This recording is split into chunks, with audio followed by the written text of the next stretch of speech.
And now we have the most complete content from the One Piece spoilers. I'm talking about the full summary. What do we have here? Let's find out.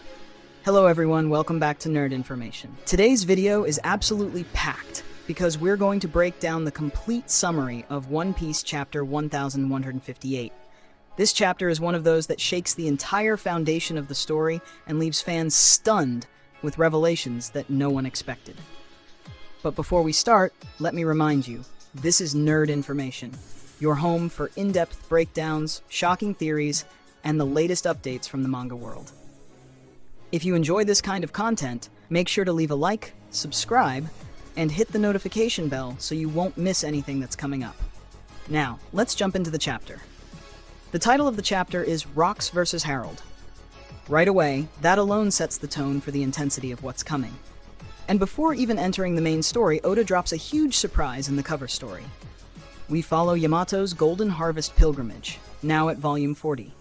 We see Yamato, Ocho, and Kikunojo leaving flowers at the grave of a hero. The name written there shocks us. Kozuki Moriya. That's right, the same Moriya who once stood as a Shichibukai. Suddenly, his link to the Kozuki family is confirmed. It feels like Oda is slowly weaving Moriya's existence into the bigger fabric of Wano's history. The main chapter begins aboard the legendary Oro Jackson. Roger is visibly upset. Why? Because Shakuyaku, once part of the Kuja pirates, has quit. The last time they fought, Roger had sensed something unusual. She looked sick. That worried him deeply. When she left the Kuja pirates, she left Rayleigh a letter asking him to meet her. But Rayleigh, being who he is, refused to bind himself to anyone. So Roger decided to go himself. And of course, that means going to Shaki's bar, a place full of memories and unexpected encounters. Later, Oda jumps back 40 years. We see Figureland Garling, one of the holy knights at that time, in conversation with the Gorosei. He talks about God Valley, an island he had briefly visited on a mission. Garling explains that he tried to persuade the inhabitants to join the world government, but they refused. God Valley held resources of unimaginable value. But even more shocking, Garling says he made a discovery that would please the so-called Great One. Confidently, he recommended that the great tournament planned for 2 years later should take place in God Valley itself. This moment plants seeds for the fateful incident we all know is coming. Back on Hachinosu, Shaki's bar is filled with pirates, but by her rules, no one is allowed to fight inside. It creates an atmosphere that feels surreal. Notorious pirates sharing drinks, laughing, and chatting as if they were old friends. And that's when she notices Rocks. He looks unusually happy.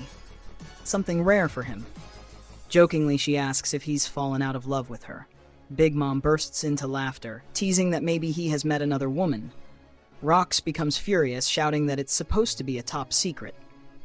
Whitebeard is confused, as always, but Stussy notices what's happening. In her thoughts, she concludes that Rock's happiness isn't just because of a woman.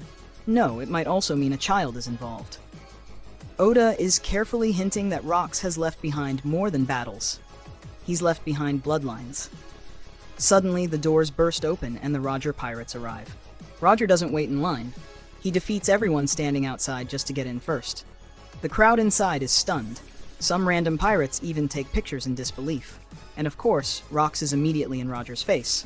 Rocks roars, "Roger! How many times must I tell you that this is my island?"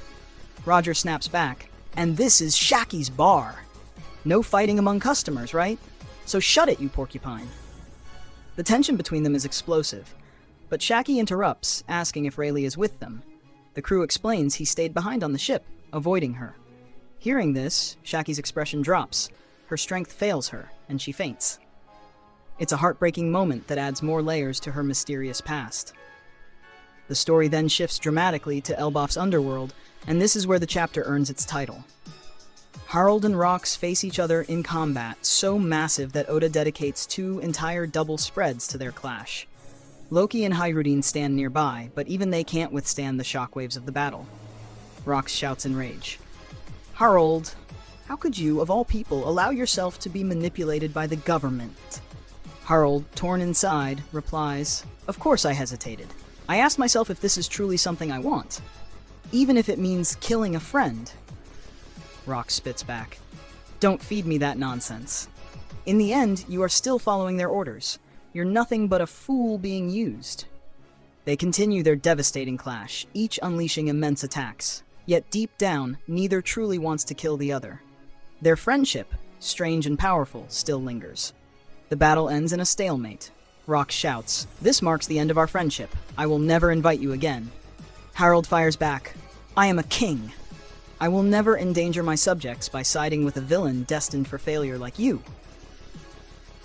The narrator's voice closes this moment. Thus, this bizarre friendship ended without a victor, and they would not meet again until the day of that incident. From there, we see young Loki waiting at Elbaf's coast, hoping Rox will return. He reads every piece of news about him, clinging to hope. But Ida insists again and again that Rox won't come back. Slowly, Loki begins to open up to Ida, marking a turning point in his growth. And then comes the final scene, set 39 years ago in God Valley. A woman with vibrant red hair is seen only from behind, pushing a stroller with twin babies. The villagers gather around, enchanted by how adorable they are. They notice the babies have inherited their mother's red hair. They pray that the twins will grow to be as wise as their mother, and promise to help her raise them since the father is absent. Grateful, she accepts their kindness. A villager asks their names. Oda saves the shock for the very last panel. The woman looks at her children and answers, "They are Shanks and Shamrock." And with that, the chapter ends. No break next week, which means we won't be left hanging too long. Now let's talk about what this means. This chapter doesn't just give us a fight. It rewrites the entire legacy of one of the most important characters in One Piece. The revelation of Shanks' twin brother Shamrock alongside their mother changes everything we thought we knew. The big question now is, who is the father? Many fans believe it must be Figureland Garling, and Oda seems to be pointing us in that direction. But of course, he loves to play with our expectations. So is Garling really Shanks' father? Personally, I think the hints are strong enough to make it likely, but the manga still leaves just enough mystery for debate. This is classic Oda, giving us answers while also dropping bigger questions. That's the complete summary of One Piece Chapter 1158. Tomorrow, we'll bring you the narrated version with the scans, so keep your eyes open. And don't forget, the official chapter will be available this Sunday on Manga Plus. Please support the creators and read it there as well. If you enjoyed this breakdown, don't forget to like the video, subscribe to Nerd Information, and hit the notification bell so you don't miss the next videos. Thank you so much for watching, and I'll see you in the next adventure.